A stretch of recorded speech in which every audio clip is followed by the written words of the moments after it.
the Survivor, we bring you the best guests in all of true crime. Don't forget to subscribe and smash that like button. Here's your host, Emmy Award-winning broadcaster, Joel Waldman. What's up, SCS Nation, and welcome to this amazing first live podcast from the 2024 Surviving the Survivor book tour. We are so happy to be coming to you live from Hearth and Soul in the heart and soul of Tallahassee, and I'm joined on my left side by my beautiful mother, Karm. Karm, how's it feel to be in Tallahassee? You're live on our first ever live podcast from a book signing. How does it feel? So far, it's wonderful, and I expect it to continue to be wonderful. Do not jinx us. Tim Jansen, always looking better than me, which I hate. You got the pocket square. I can never outdo you. Even with my blue velvet jacket here, I'm still falling short. What's it like to be here, knowing that we've been covering this case and got an amazing turnout here? It is. And it's great. This community has seen some really tragic events, some murders in this town that have given Tallahassee a bad name. But the justice has been turned over, and these people who committed crimes have been prosecuted, which is a good thing. Unfortunately, this community has to wear those, but they've gotten together. And that's why you see the interest in this, because it's a tragedy. This beautiful place has these tragic murders. We were going to dedicate pretty much the entire show, but we're going to have a shortened show, about 40 minutes. And since it is the 80th anniversary of D-Day, I just want to get Karm's perspective on that. Before we do that, real quickly, just want to let you know that we are at a store called Hearth and Soul, which is absolutely mind-blowing. All the items in the store, I wish I could do like a 360 pan, are available for sale. And they feature a curated collection of simple, modern, and classic items. The store is actually designed like a home, and I could hang out here all day long. And they showcase each of the separate rooms, the kitchen, living room, the dining room. The book right now is for sale here, and it's also available online if you haven't gotten it yet at hearthandsoul.com. So just wanted to put that out there. And I have to tell you, I know we've got a global audience, and people right now are watching in Australia, the UK, the Republic of Ireland. Shout out to my friend Black Widow, all over the world. But here in Tallahassee, you are not going to meet nicer people. He's right behind the camera, but for the very first time today, it is a historic day, not just D-Day, but the first time Karm and I got recognized in the wild. And we invited our Lyft and Uber driver, John, who is here. Big round of applause for John. So, Karm, 80 years since D-Day. Monica Jordan, who is one of my all-time favorites, she's here. She's a private investigator. She worked on Luis Rivera's case. She said to you she was crying all morning because it was D-Day. She was watching these heroes. What does this day mean to you as someone who lived that part of history? It so happened that this morning we were on Preston Scott. Please don't butcher his name in Tallahassee. Preston Scott. Preston Scott's radio program, and he had a big TV set on the side of his room. I don't know if you noticed that. And they were showing D-Day on that screen. And I almost didn't answer questions. I was so absorbed watching what was happening there with the French president and the American president, and everybody was there. And it was, I hate to say this, it was a deja vu. I saw that over and over again. What was also even more sad to me personally, like a message to us old people, that the surviving soldiers who were there were like unbelievably old. Like they were like literally wheeled over in wheelchairs, and they were really old people. And on D-Day in 1945, I was only 5-year-old. So that's why I look better than they do. But all kidding aside, it was probably the most unbelievable thing that America did for Europe. And Europeans should be grateful forever for what without that D-Day, I wouldn't be here. and who knows what else, what other tragedies would have happened. So it's a very, very significant day, and it is very, it's a very emotional day. I cannot see why people tear up. A lot of American boys were killed, and there was a lot of death at that time, and they should be remembered. If you remember the cemeteries, it just happens so that I had the privilege to see it in person. And the terrain, I'm not going to go into geography, but the terrain that they had to climb up on is mind-boggling. It's all uphill, and it was all fortified, and the brave American GIs did it, and they brought the victory for Europe. So that's where we are. And Tim Jansen, Tallahassee, I said this earlier, of all the cities that we visited, definitely among the best, kindest people here, and real patriots. What's it mean to you on this day? You just heard my mom say, I mean, if it wasn't for the might of the American military, we don't know how World War II would have turned out. Right. We might all be speaking German. Exactly. My father was in the military also, and so my father-in-law was in the military. And Tallahassee, that does have a very patriotic town. You have a very educated town here. You have 3 universities, a lot of government. So the people here are probably the highest educated in the state. People relocate here. A lot of times they come here to get away from South Florida. They come up here because they like the weather, they like the trees and the hills, and they fall in love with it. And it's a great place to raise a family. So it's only natural that they're very patriotic here. And that's why Karm is house hunting. So here's the constant battle that I run. And by the way, everyone watching around the world, and I say that sometimes like half jokingly, but it is true. We have a global audience, and we have the best, I always say, best guests in true crime, but an even better community. When my father passed, people from around the world were literally sending my mom and I packages. So a lot of them are watching and now. Wonderful words. And wonderful world, yeah, cards, all sorts of things. But one of the things that I run into with Karm, this is a constant refrain. We'll go to do media, and she pulls me by my coat, and she goes, "Don't say the F and H word. H word. The H word is the Holocaust." She hates to be defined by the Holocaust, but it was such obviously an important and critical time in her life. And when you read the book, you'll find out she also lost a son. When I was born, he was in the process of leaving the world with an illness. And then in the writing of the book, we lost my father, her husband. I knew him 54 years. She knew him 63 years. So she claims to have a closer connection. But he was so instrumental in my life. He's a retired psychiatrist. I'm actually working on the next book already called Surviving the Psychiatrist, because he had unbelievable life advice, and he really influenced my mom. But I think it is important today to talk about the H word. Just let in under 37 minutes, Karm. She likes to go a little long. You were younger than my youngest son, Judah, and some of the people at the dinner heard this last night, but basically the Nazis were coming. Your father was ripped away by the Nazis, and he was taken to Auschwitz, where he was gassed and incinerated. And what did your mother do with you at that point? Before I go into that, I have to console everybody. She's just going to read half the book. No. I want to console everybody. Only less than a quarter of the book is about the Holocaust. The rest her yelling at me.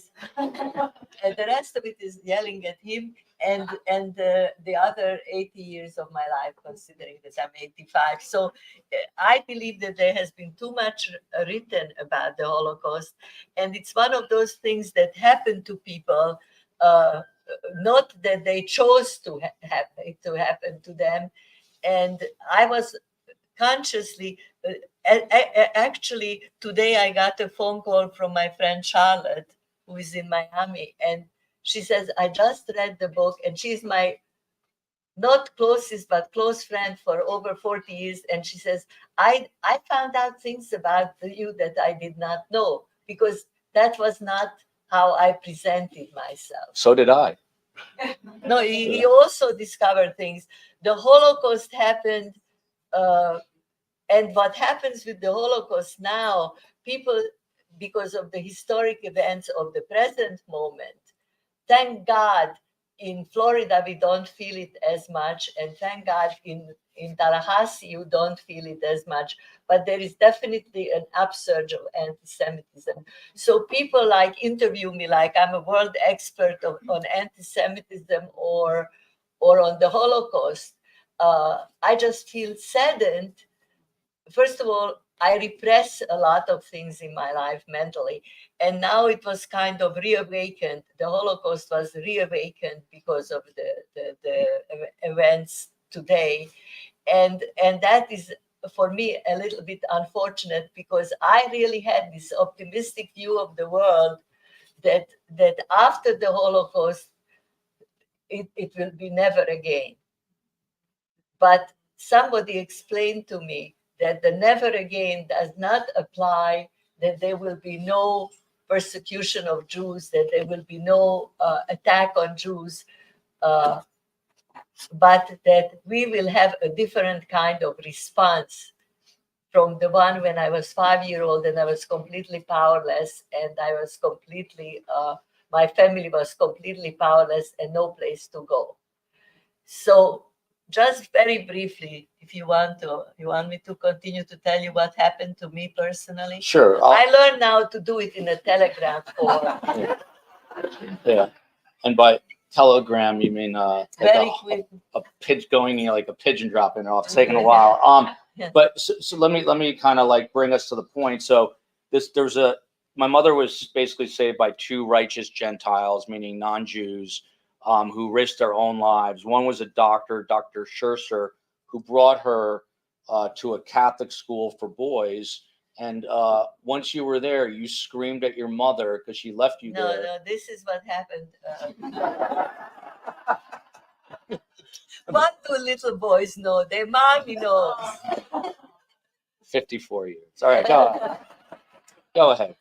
So what happened was that I will skip a lot of it, but the day they came to take my family from the ghetto to the freight station in this small town where I lived, my mother had the presence of taking me. I was not 5 yet. I was 5-year-old minus 1 month.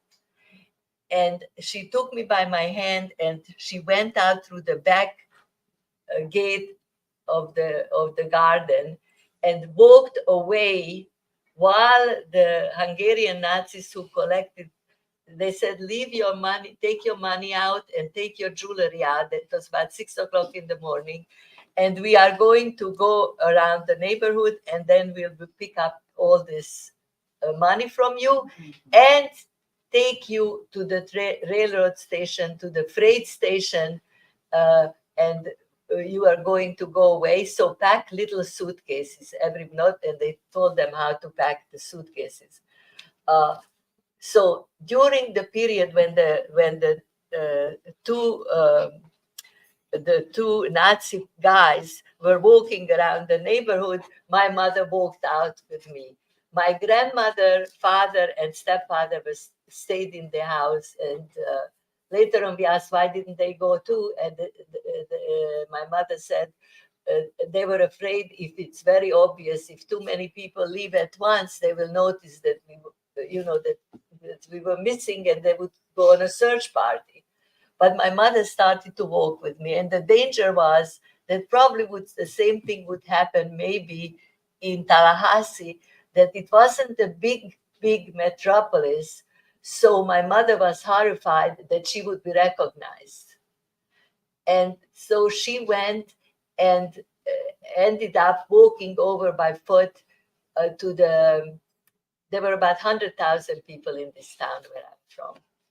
And she walked over to the eye doctor's house, Dr. Scherzer's house, because Dr. Scherzer told my father, who was his friend, that if he is willing to help us if we really need his help.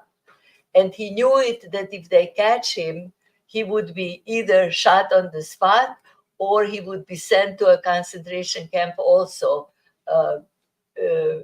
So he was in a mortal danger if he lets us into his house, and he did. He let us in, and my mother and him talked over what to do and what is the best move.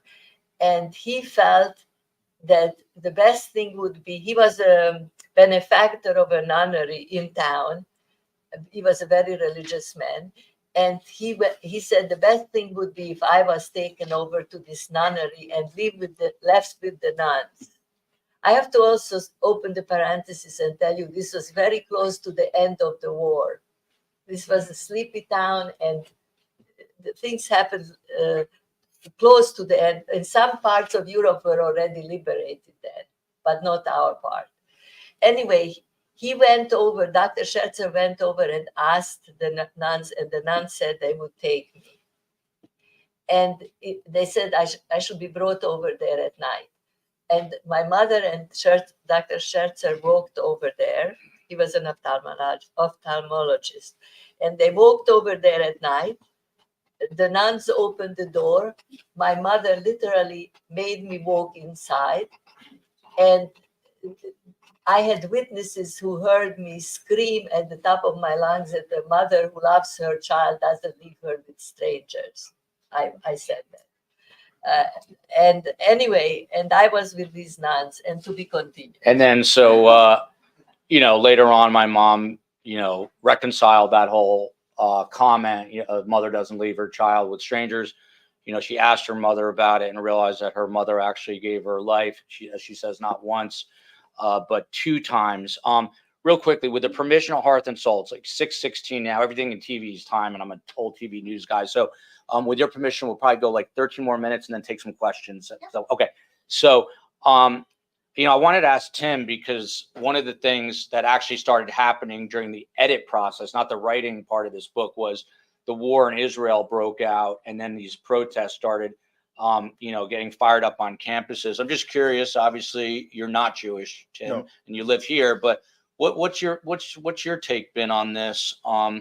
You're a Tallahassean, seeing that these anti-Israel protests and all this surge in anti-Semitism. By the way, shout out to FSU, University of Florida. They really had leadership. Didn't really happen on those campuses, but where I'm from in the Northeast, it was horrible. What do you think of it? Yeah, in Florida, I think it's the leadership of the governor. It goes down to the presidents of the university. We have not had that kind of problem that you see on TV here. We haven't seen streets closed. We haven't seen people blocking, supporting Hamas. And we haven't seen the college kids not be able to go to classes like the Ivy League schools. That's a byproduct of the leadership in this town, the state attorney in this town, and the community. We have not seen that in a lot of different areas where we've seen strife all over the country. Tallahassee doesn't get that. It's a conservative town, but it's democratically, it's a Democrat town, but it's kind of a conservative Democrat town. But it's also open to other ideas. But we haven't seen the Hamas and closures, and we haven't seen people damaging property, burning property, and that's been a good thing. Yeah, we were in Toronto, and a lot of people said to me, when you go to Toronto, your mom and you are going to get protested by pro-Hamas agitators. It didn't happen, and I know it's not going to happen here because we've got Monica's husband who's going to row down. He's here in uniform. Thank you for your service. Thank you. He will not allow that, not in Florida. But, it was a little worrisome. Literally the day we left Toronto, 2 people shot at a Jewish day school in Toronto, elementary school. No one was in the school at the time. I guess they just wanted to make a statement. But my kids go to a Jewish day school in Miami, and when you drop the kids off, it is guys that don't look like Grady over there. They are in paramilitary uniforms, flak jackets, long rifles, helmets to drop kids off at school. When I go to the synagogue, same story. So my mom was interviewed by Catholic News Network along this journey, and she said to the anchor of the Catholic News, she said, look, today they're coming for the Jews again. Tomorrow they could be coming for Muslims. They could be coming for your gay or lesbian child. They could be coming for you if you're Asian. So we all have to stand together. And I think the vast majority of this this community, the American community, the greater world, people are very much in the center. There's a very vocal and loud minorities on both sides, and we all have to work together to make sure that we remain intact and peaceful. What was your comment? All the while protecting the freedom of speech. Yes, very important to my mom, the First Amendment right. So we have like 10 minutes, and then I want to take 10 minutes of questions. So, and I do want to spend time. I cannot overstate this enough that justice for Dan Markel took many, many years. This is our original true crime case. It happened in Tallahassee, unfortunately. Dan Markel, for those who do not know, but I'm sure almost everyone here does, he was a rising legal scholar. He was born and raised in Toronto, went to Harvard undergrad, Harvard Law School. He was a Jewish kid, Jewish grown up. He was married to the Adelson family, and then the marriage went south. There was a custody battle, and he winds up dead in his Trescott home in the driveway, shot twice. Long story short, they figured out it was a hired hit. They helped convict the hitman, worked a plea deal out with the one that Monica worked with, Luis Rivera, and Katie Magbanawa, who was the middle woman in all this. So it's been a crazy story that's gone on for years. And through this process, I've learned so much. My mom's learned so much. We've had Tim on who gives amazing analysis. But we've become really close with the Markel family, with Ruth Markel and Phil Markel. And when we were up in Toronto, we had dinner with them 2 different nights. So it was actually 2 separate dinners. But how was that experience for you? What did you take away from that? You know, I tend to be like, I have like an overdose of optimism. I have some kind of a defect.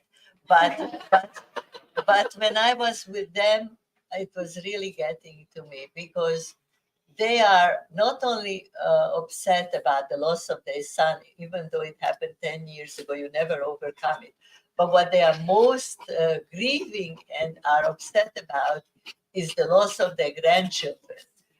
And their daughter-in-law is a very nasty, cruel person to let this happen and encourage and control. For example, they are now getting really older, the grandparents. The grandkids they are still in Miami, and the mother said, you can come and see them for 50 minutes under my supervision. That means they have to travel from Toronto, come to Miami, and they are not permitted. If they say something that the mother doesn't like, she grabs them and leaves in the middle. So they came for basically not even to see their grandchildren. And this law of, well, I'm a grandmother. I would be absolutely devastated if I couldn't relate to my grandchildren and be with them. What do you make of the fact that, so at one point, Donna Adelson was writing emails to Wendy Adelson in an effort to really get under the skin of Dan Markel, and she's told Wendy to tell the kids to dress up in Nazi uniforms. That's another proof that she wasn't all there. Wasn't all there, yeah. And look, we've gotten to know the family. There's a lot of issues, which I'm going to get into on the podcast in the coming weeks. A lot of internal issues with the family, with the Adelsons that go back decades, if not more. It's not only the Adelsons towards the Markels, but the Adelsons in their own family, a more extended family, they had their issues and their pathology, I would say. Yeah, with the irony is she wanted her grandkids to desperately leave Tallahassee. They have, but she's stuck here now in the Leon County Jail. Brady checks up on her every once in a while. So, Tim Jansen, the trial is coming up September 16th. You and I are going to be covering it. Right. What should we expect in the coming months? It's literally 3 months away. By the way, I've got to get housings. There's a Florida State game, and I've never been to a Florida State. I got you. Hint, hint, hint. Yeah. But what are we expecting ahead of the trial? I don't know about ahead of it, but I think we're going to see the same defense they had before, this double conspiracy nonsense. And they're kind of stuck with it now. And I foresee Donna saying that I only knew what my son Charlie told me. I expect Donna will testify. And people asked me, what do I think about it? And I said, I remember being in college and during exam week, this guy took his truck, took the engine apart and rebuilt it. And then when he was done, he had like 50 pieces still sitting there. I'm like, that can't be right. He goes, oh no, it's great. So their story may look good, but it doesn't ring true. It's not real. And I foresee that she'll be convicted and get a life sentence. Yeah. And there's been there's been a ton of debate over does Wendy go down next? And a lot of criminal defense attorneys say no, because there's not necessarily the evidence. I am simply the layperson, and maybe it's wishful thinking, but I do think that Georgia Kappelman is going to. No, I'm wrong. I can't. I got to tell you the joke. The only difference between Karm and God doesn't know everything. I think they're going to go after her. I think that there's enough circumstantial evidence, and Georgia has enough of a quote unquote beef with Wendy, a real animus, that I think it's going to happen. Tim's cheering otherwise. I disagree with you. Yeah. You got to remember, there is evidence that they used against Charlie that is exculpatory towards Wendy. And it's hard for them to get around that, because you can't say this is true evidence and that exonerates Wendy. Wendy's a terrible person. I don't believe her story about going down that way to go get that drink. I think she went by there. I think if she drove down that road, she would have seen the cops. And if her children there, she would have done something. Now, maybe she didn't know. Maybe they buttressed her from it, but she certainly benefited from it. And by the way, my mom insisted, and I agreed. We went to Trescott Road to kind of pay our respects to Dan, and we drove by ABC Liquors, and I know Mosaic used to be right by here, so it's just surreal to see. Yeah, right here, right here. Oh, that's right here. This is it. Oh, okay, all right. I thought it was next door, a couple doors down, but wow, sitting where she had lunch. right here. Well, I feel jinxed now. So we can do like 10 minutes of Q&A, and you guys are the show. I mean that I just went to CrimeCon, where there are about 10,000 people. It's the biggest true crime conference. And everyone says, who do you like to meet? Is it cool to meet Nancy Grace and have her yell at you? Yeah, it is. But honestly, we had a line going all the way down the aisle for people just to come up and say that they're enjoying the podcast. And that means everything. So you guys are the community. I appreciate you guys, especially Big John, who watch a podcast. No provocation. I know that he wasn't coached because he just said it to us. No one gave him the hint that who we were. So I love it. But do you all have any questions? And while you're doing that, I'll tell you a very quick story, which I told last night. But you heard my mom say she's pathologically optimistic. Well, one of the things I learned in writing this book, and we were just talking about it on the way up here. I said, I'm so screwed up because of you. I said this to my mom. She said, don't be crazy. It's your father. And my father was an anxious guy. He grew up in the Great Depression era. So my dad had a very irrational concern about money, as I do. And she always tells me I'm being insane. But I said to my mom in Toronto, wow, this is going amazingly well. And then we landed, and my luggage did not land. So that's when I realized that I was not going to be optimistic ever again. And we are in the Uber going from Philadelphia to the hotel. And now I'm speaking to Desmond and Rachel in Mumbai. I have a feeling that's not their real names. Customer service. And Desmond, the supervisor, finally gets on the phone. He goes, what's your final destination? He's trying to get my baggage. And I told him my final destination was death. And and my mom screamed, what are you doing? He doesn't understand. And then Reggie, our Uber driver. So we've met awesome Uber drivers. Reggie got in on the action. He told me to let my mom handle the situation. And 48 hours later, I got my luggage. But you guys have to have questions. Who's going to be brave? Someone. Okay. Somebody will. Just your name and. Arden Kelly, you all are awesome. Did you say Arden? Arden. That's my sister's name. Oh, wow. So I haven't finished it, but I'm a professor at TCC, and I met the lady who runs HERC, which is right on our campus. Yes. And I've done theater all my life, so she wants to meet with me to sort of brainstorm what we can do to get the awareness on the college campus. Do you have any ideas about how to, people, unless we visited, my mother and I, some places in Poland and Germany, but if you haven't been there, what is how can we communicate to this generation, this age group, in their early 20s, how we don't want it to happen again? How to get it through their minds, how important all of the loss of those lives was to not just who was then, but who is now. First of all, education is very important, okay? And the educators are very important. And if they like you and yet they trust you, then what you say will carry more weight. I didn't know what department are you working in? I'm theater, everything theater. Okay, Yes. okay. I think that drama therapy, I used to do drama therapy, and of course the visual arts are also very impactful, and seeing a documentary of what happened will certainly leave you with the feeling you don't want the same thing to happen right now if you are at all. The problem with young people is that young people are looking for ideas. They're looking for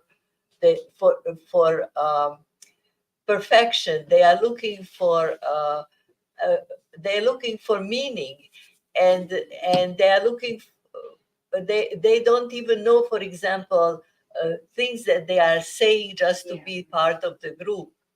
Yeah. And how to change it? I think it has to be changed through education. There is no other way to change it. And leadership. When people say from the river to the sea, and they have no idea where the river is or where the sea is, and the president of the university says it all depends on the context, we have a problem. And so we have to educate people from kindergarten. We have to educate people because we have problems with, something happens and people are attacking for example, when they were attacking people of Asian background, or there are areas where they are attacking people who have other sexual orientation. It's all in the same thing, just different variations of the same thing. Karm has a famous expression. She always says, "Let me make a short story long." Yeah. So she's just doing that well. Question. And your timeline from leaving Fox News to doing your first podcast with your mom. At what point in that timeline did you go, "Oh my gosh, I think we have something"? A long time. A very long time. So I left Fox News. There were a number of reasons. Some were like inside baseball because it was at the kind of the height of the Me Too movement, and just to refresh memories, Roger Ailes, who's the chairman, he hired me to go to DC. He stepped down. Bill O'Reilly got in trouble. So it was very tense internally with meetings you had to go to and all. And so that was one of the first kind of impetuses. But then children were a big factor. I have 3 little kids. So it's sadly, there's a lot of failed marriages in news because, one or both spouses are traveling all the time. I was traveling over 3 weeks, a month. It was impossible. Just now, my daughter was like hysterically crying that my oldest, that I was gone just for this period of time. But the short answer is I left in about 2018, and the podcast, we didn't start for 3 years, 2021. And we were kind of just like waffling around a lot, thinking we could be Joe and Joyce Rogan, and it didn't work. We had crazy characters. We had Carol Baskin on, and I was saying this last night, and my mom was calling it Lion King to her face, having never seen Tiger King, and so that was interesting. But we wouldn't get like real numbers. And then Steve Cohen, who is our esteemed producer, wanted to be here tonight. He knew about the Dan Markel case. I hadn't heard about it. And we started doing that. And all of a sudden we started to get traction. And then I say this all the time, you know, I covered the assassination attempt on Gabby Giffords, the congresswoman, and that got me from Arizona to New York. So it's a lot of times it's horrific events. And then right after we started covering Dan, this quadruple murder in Idaho happened, and we just exploded in terms of our popularity. And we both love true crime, the psychology, everything behind it. So that's when we started to see there was real interest. And, you know, happy to say today we're at 100, just on YouTube, we have 113,000 subscribers, and our highest month is close to 3 million views in a single month with the Adelson trial. So, and by the way, we are working to expand our network, and Tim Jansen has got first dibs at having his own show on our channel. So we're going to be working on that, and we'll get you details on it. Might lose subscribers. I was going to say, look, Tim's used to fancy suits in the YouTube world. He'll be in tattered shorts, but that's okay. Other questions? Couple more minutes. Go, sure. Do you happen to know, is the Adelson senior, is he still practicing down in Miami, or is he like faded under the woodwork? Yeah, he's not doing anything as far as I know. And my dear mother from day one said he's just like my father. He's kind of like this soft-spoken guy, but he wields power. My dad would always have something to say. You think he's behind it too, right? I think it's impossible that he didn't know what is going on and that he wasn't involved with it. Yeah, it's just not realistic. My mom is loud and excitable. My dad was very soft-spoken and quiet, but he let himself be known when he needed. I said to my dad one day, I go, you realize that there's not been a day of your life where mom hasn't screamed in your ear. He's like, what are you talking about? I don't hear anything. So I try to practice the same. I married a similar but different woman. But Harvey will be here for the trial. I expect him to be in the courtroom. You do? Yeah. Who? Harvey to be here. He might be called as a witness by the prosecution. When their flight, they were trying to. I had this fantasy I was going to bump into him at the terminal in Miami, and I was going to put a cell phone up to him. But any other quick questions? We go ahead. Yeah. What's your name? How old? Nice. Welcome. What's the best thing for you that's come out of the podcast? Without a doubt, meeting guys like you, meeting the community, meeting the people. I was just whining about this to my mom. I hope you don't whine as much as I do to my mom. But, I say to my mom, like, do I even work anymore? Do I have a real job? Because I used to, for 27 years, I worked for news organizations. And when you work for news, there's a thing called the assignment desk. And you go in, and before you cross the point at the door, Waldman, you're going to Queens to cover a fire. You do the 5 o'clock news, and then the assignment desk calls you, and they're like, there's a triple murder in the Bronx. Get up there. And the whole time you're with your photographer, you're in a news truck. It's very like, you're covering horrible things most of the time, but, it's very social. You bump into other people. This world is very like insular. Like doing a lot of my work, I'll go to grab a coffee at Starbucks, which he yells at me, it costs too much. But, and I'll sit there and I'll be stuck for 2 hours in my car. Like, I'm trying to book a guest for tonight. I'm trying to do this. I'm thinking of another idea for a book. So I annoy the crap out of her, but I say, am I working? Am I actually working? But I guess I'm working. So, put together a book and a podcast, and things are going well. But the most gratifying thing is meeting you. Wait, I'll say something positive. You may be surprised. Well, hold on. Let me record this. Hold on. Hold on. I want proof for the whole. I think you are one of the hardest working people I know.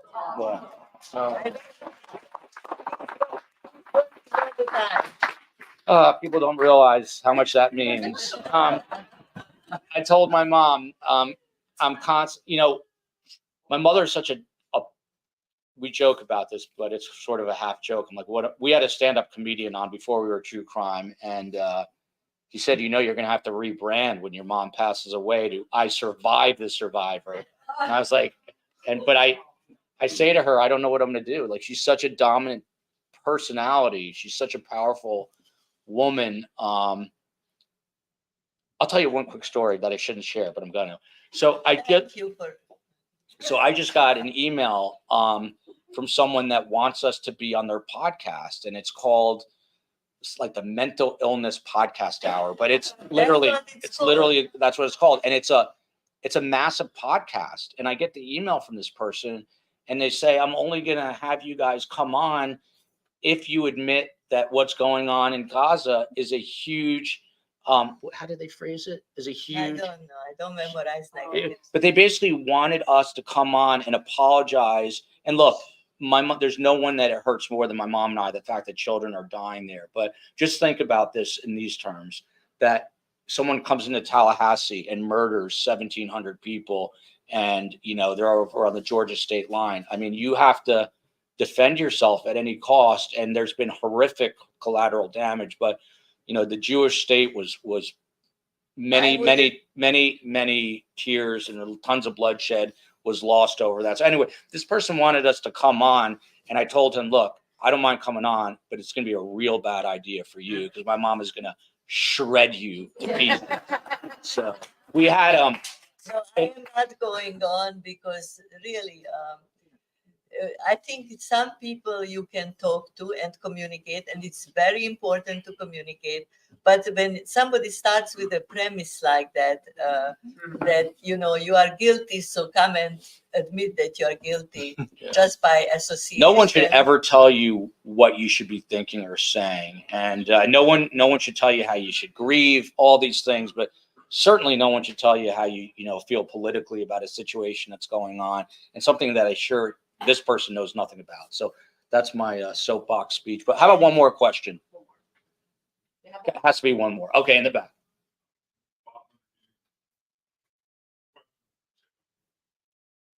Last one's going to Tim. No, it's okay. That's my show. Yep.